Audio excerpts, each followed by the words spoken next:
Shraddha valabhate jnanam tatpara samtidandriyaha jnanam labdva param shantim achirena digacchati. He who has mastered his senses is exclusively devoted to his practice and is full of faith, attains knowledge. Having had the revelation of truth, he immediately attains supreme peace in the form of God realization. All right. So 3 special qualifications are required. First, let's understand the words. Shraddhavan, the one who is full of faith. Tatparaha, the one who is diligent, ready, eager, enthusiastic. Sanyam Tendriya, one who has mastered his senses. Now you know the 3 qualifications already, right? Labhate, attains, jnanam, knowledge.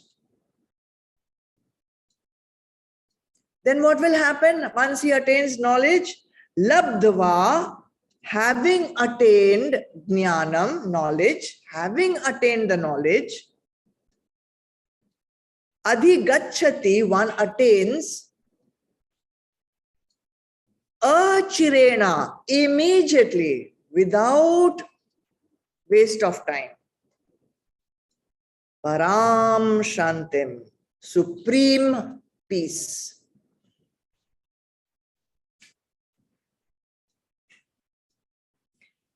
If you want to attain anything that is outstanding, supreme, unique, one in a lifetime kind of thing. One in a lifetime, no, one in many lifetimes. Then you have to do something as supreme. You have to do something as outstanding, as unique. So you want a gold medal in Olympics, right? You want a gold medal in Olympics. So then what will you do? Blood, sweat, tears. You will be practicing day and night, not for 3 hours twice a month. Right? Every day, all day, you will be working at it. You cannot just get something very great by doing something very little or maybe nothing at all. So Bhagavan says, you want liberation? Sure. Okay, develop these 3 qualifications. Let's go directly to them. The first one you know is Shraddhavan. So there is this suffix, the ending of words, van. Whenever anything comes with van at the end, it means full of, complete. That is why we have the word Bhagwan. Bhagwan means the one who has 6 opulences. 6 bhaga is opulence. Or dhan. Dhan means money. The one who has pots and pots of money, he's a dhanvan. Someone who has lot of strength, balwan. And one who's very lucky, whose bhagya is very good, is a bhagyavan. So Shraddhavan, one who is fully complete with unfaltering faith, no excuses, full lot of faith. So what is faith? What is Shraddha? What is faith? I've always said one small little phrase. Faith is what? Belief pending inquiry. That means I'm ready to accept the truth of the Shastras, even though I don't experience it right now. I have no proof of it. I don't have any previous testimony of it. But yet I have faith in the Shastras and I'm ready to accept its teachings. So who should you have faith in? And what should you be having faith in? One is Shastras and one is Paramatma. Because the Shastras are coming from where? Shastras are from the divine. So I have to have faith in the divine. I must also have faith that as a sadhak, I have the patience, I have the capacity, I have the determination that I will be able to reach there. If you don't have that, then it's a losing battle.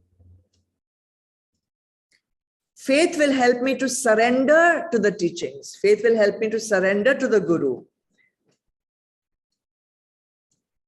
Faith will also help me to do Shreya instead of Priya.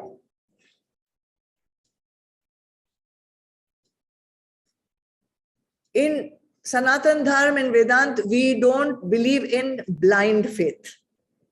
It's not that I say so, so you must do. Sanatan Dharma says, do experimentation. Experiment with the truth. Make it your own truth. Make it something that you have done. It has helped you, it has transformed you, and therefore it is the truth. And till then, till it has become your own truth, you need the Shraddha. Unfortunately, we are in Kali Yuga. So there are people who will expect you to believe blindly. They are exploiters. So if anyone tells you don't ask any questions, then that is, you are probably reached the wrong place. The trouble is that people are troubled. That people are so dukhi, people are so sorrowful that they are ready to believe anything blindly. So don't go following that path, okay? Because it will just take, blindly means you are going to fall down anytime. Sanatan Dharma encourages you. Ask questions. Clear your doubt. Don't just use your vivek. You have buddhi, you have vivek in you. Use it to find out what is the truth and what is the untruth. So first qualification. Are you ready to have Shraddha? Do you think you have Shraddha? You have. So 1 out of 3 done. What about tatparaha? That's the second qualification. Tatpara, tatparata would be the abstract noun. It means determination. It means devotion. It means diligence. Faith is good, but it's not enough. You all said you have faith. So you are believing what I'm saying. I can tell you, you should do this, you should do that. But do you have tatparata to actually do it? So faith is good, but it's not enough. Do you have the determination to do what is required to be done? Do you do it with eagerness? Do you do it with enthusiasm? Do you do it with joy? So tatpara means ready to do whatever needs to be done.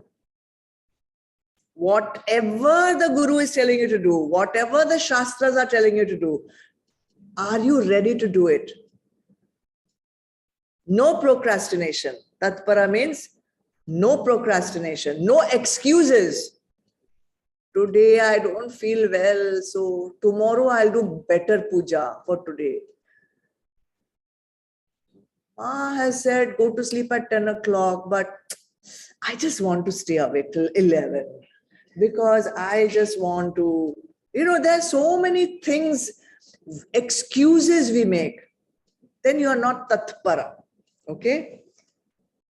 No preferences that this sadhana I like, so I'll do, and this sadhana I don't like, so it's okay. At least I'm doing this. Not like that. choosing Priya over Shreya. No, then not Tatpara. Okay? Are you doing your sadhanas readily? Are you doing your sadhanas enthusiastically? Are you doing your puja just because it has to be done and let it just be done and I can carry on with the rest of my day? Not Tatpara then. If you are really hungry, you will not be able to do any other task till you put some, whatever you'll eat, sev, mamra, gathia and all, farsan, fafda, wafda, all that. If you are really hungry, you will want to put something inside. Then you will say, I'll go and do my puja, right? How hungry are you for liberation? That's the burning question in today's satsang. How hungry are you? So, not enough to attend satsang. Not enough to be attentive in satsang. Not enough to take notes in satsang. Are you doing what you're writing with tatpara? Faith is good, but tatpara also required. Okay? Ready? You have tatpara? Second qualification? Little bit, it doesn't make tatpara, by the way. Switch can be on or switch can be off. There is no in between. There is, what do you call that? Regulator nahi hai. You know, to become dim to bright, that is not there in tatpara. Either light is on or light is off. Little bit tatpara doesn't exist. Okay, tatpara by itself means full. Ready? You have? Who has tatpara? Everyone has put up their hand, by the way. They must be thinking everyone has put up their hand. Work in progress. Work in progress. At least you know that you need it now, right? So let's see the third qualification. Maybe you have that 2 out of 3. Someone will say that's good enough. But Bhagavan says, no, not good enough. You need 3 out of 3. What is the third one? Mastery over your organs of sense and action. You may have faith. You are believing everything that I say. You may be ready also to do it. You may do it also. But then if you don't have mastery of your sense organs and organs of action, somewhere from inside, one distraction will come and stop you, right? Experienced? Yes. That is an experience of little tatpara, right? Little tatpara is there, it will easily get distracted by your sense organs and organs of action. All right. So what should you do? So many sadhanas we have done to control or master our sense organs. Can you name some? Create the gap. What else? Witnessing. Be like a tortoise. What else? Pratipaksh bhav. What else? Triple filter test. What else? Be firm in your goal. Then so many things. So you have faith. You believe these things will work.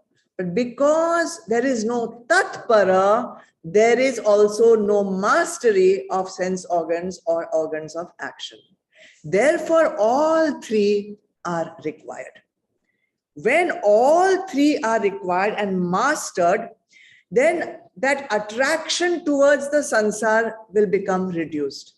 Right now, what is happening? We are getting attracted to vishais. We are getting attracted to sense objects. Vishay means sense objects. Why are we getting attracted to vishais? Because we believe that the vishay is amrit. We believe that the vishay gives us pleasure. We believe that the vishay gives us happiness, which is a false notion. You know that, right? If happiness was in one rasgulla, My Swamiji Guruji always will take the example of Rasgulla. So if you think one Rasgulla is pleasurable and has happiness inside it, then the 10th Rasgulla should be giving you the same amount of happiness. And the 20th Rasgulla should also make you feel just as happy, but actually the opposite will happen. You will be sick. So there is no happiness in the Vishay. There is no happiness in any Rasgulla. There is no happiness in any sense object. So when you have Shraddha, when you have Tatpara, both of them will help you to master your sense organs. Then what will happen? Your organs of action will also get restrained, controlled, mastered. You will realize there is nothing in the outside world that can give me that which I'm looking for, right? False notion of the sansar will go, and with the false notion of sansar going, the false notion of I will also follow suit. Makes logical sense? Is it rational? When you know that there is no happiness there, you will no longer be attracted to it. When you are no longer attracted to it, all your attachments will fall. No attraction means no attachment. If attachment falls, we will stop justifying our desires to go and get them. Once we get rid of our justification, because justification is the worst culprit. Worst culprit. Once we will get rid of our justification for getting sense objects, what will happen? All attachments will go. When attachments go, all mal, all vikshep will go. You will be in silence within. That is what he says, supreme peace. That is your supreme peace. You no longer need to run to anything in rag. You no longer need to run away from anything in dvesh. That is peace. That is peace. Not that once in one long ago, many years ago, ka satsang, I don't know, I should not even call it satsang. Somebody wanted to show what is Anand. So they brought one person near the stage, and all that person was doing was ha ha ha ha ha, like that, just laughing like a, I don't know, I should not say like a anything, because that is a judgment. But I just kept on like for 3, 4, 5 minutes, just ha ha ha ha. This is bliss. This is Anand. I said, this is like, this is not Anand. Anand is not that. Anand is stability. Anand is completeness. Anand means no longer needing to run to anything to make yourself complete. Anand is not having to run away from anything, because you know that everything is divinity. That is the supreme peace. That is what you need to be working towards, right? So, Sama, Dhamma, Uparama, we have gone through all these sadhanas, right? So that is mastery of the sense organs and the mastery of the organs of action. So 3 qualifications, boiling down from those 12 sadhanas in the earlier shloka. I'm telling you 3 things you develop. Now it becomes easier. Earlier you had to do 12 things. Now you have to do 3 things. What is that? Faith, diligence, determination, enthusiasm, and mastery of senses. But to get these 3 qualifications, you still have to do the 12 things.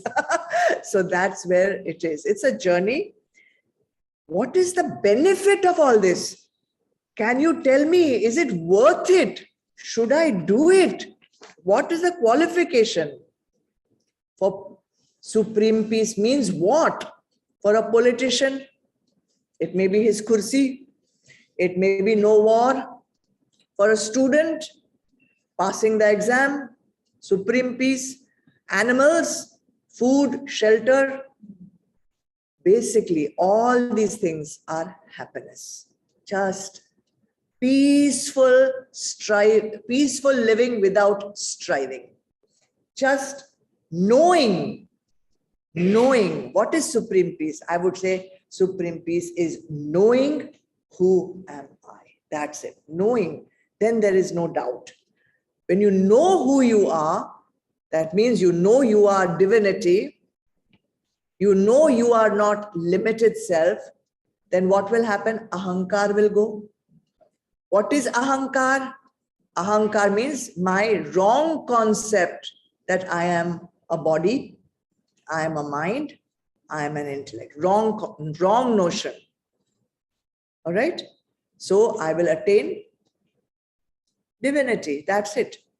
But someone will say, but I don't want to attain divinity. That's not my goal. I just want to get a promotion in my job. I just want to get a good wife who will do all my work for me all day. I just want to get this big business deal. I don't know what is this supreme peace and all.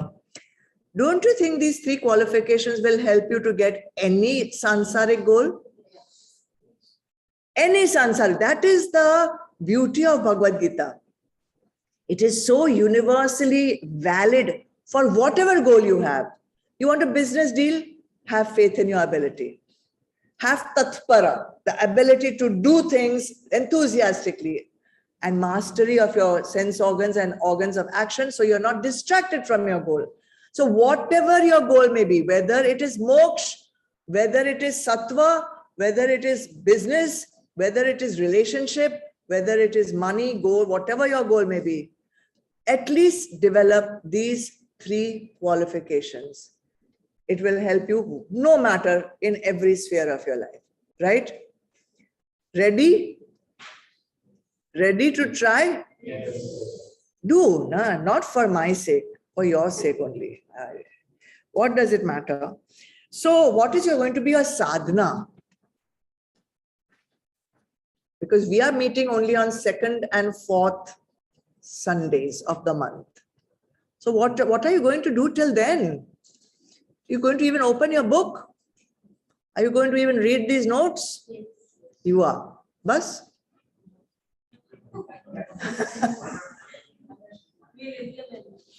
What will you implement? What do you want to get? What is your first step? First step. How? Now, by now, you should know your goal. Now you should know your goal. By now. Practice karma yoga. Because you need purification. So you have internal karma yoga. You have external karma yoga. So do one internal, one external action of karma yoga. What is your internal karma yoga? Worship. Some form of puja, some form of bhakti. External, one act of kindness. Getting it?